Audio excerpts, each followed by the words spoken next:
Ça m'a fait plaisir d'être ici. C'est un endroit agréable où j'aime bien venir. J'ai pensé vraiment que c'était une deuxième famille. Je pense que le GEM Aspi ici est une association super, tout simplement accueillant et chaleureux. Quelles sont les missions du GEM?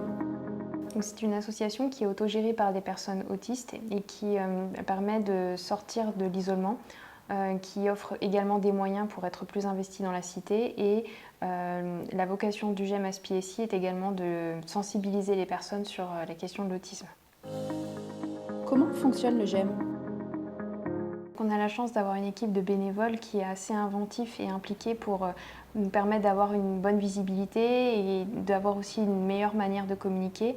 On a aussi des salariés qui sont aussi inventifs sur le choix des activités à proposer et qui aussi trouvent des partenariats qui permettent au GEM Aspi-SI de se développer toujours plus. À qui s'adresse le GEM? Alors ça peut être des adultes, à partir du moment où ils sont autonomes pour se déplacer, où ils se sentent concernés par l'autisme.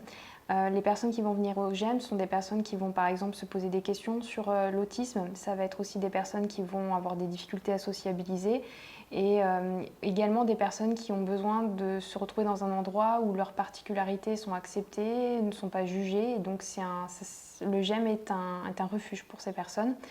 Je viens assez régulièrement manger aussi ici le midi avec les autres personnes parce que je trouve ça convivial. Je sens que je suis accepté, tout simplement, sans jugement.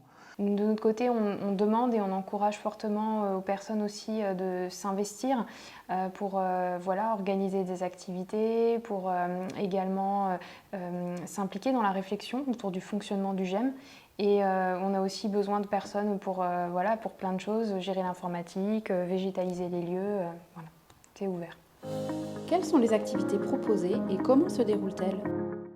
Alors le planning des activités est plutôt varié au GEM. On passe de la cuisine à la pétanque ou de la médiation animale aux randonnées par exemple. Elles sont proposées de manière régulière, c'est-à-dire d'une semaine à l'autre, ou alors plutôt ponctuelles, comme des sorties au musée ou au théâtre par exemple. Elles sont proposées par des adhérents en partie, ou alors par moi qui suis animatrice d'activité, ou par des intervenants extérieurs. Il y a une période, je faisais toutes les activités en fait, tellement que je me sentais bien ici, quoi. Je participe à pas mal d'activités, je vais souvent à l'atelier cuisine parce que c'est quelque chose que j'aime. Les jeux de société, les jeux vidéo et les groupes de parole.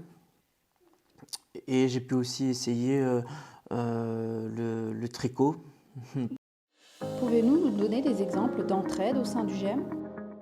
Des exemples d'aide au quotidien, des personnes on a eu des personnes qui ont, par exemple, qui se sont aidées pour des périodes de déménagement, pour trouver un logement, des personnes aussi qui se sont données des astuces sur des professionnels à consulter ou bien encore des aides administratives. On a aussi des personnes qui s'échangent aussi des coordonnées de livres, de ressources. Les exemples sont assez nombreux au niveau de l'aide. J'ai eu un peu d'aide au début pour tout ce qui était démarche diagnostique. C'est vraiment l'entraide qui est reine dans les deux sens, quoi, qu'on reçoit, qu'on donne, et c'est quelque chose qui perdure, je dirais.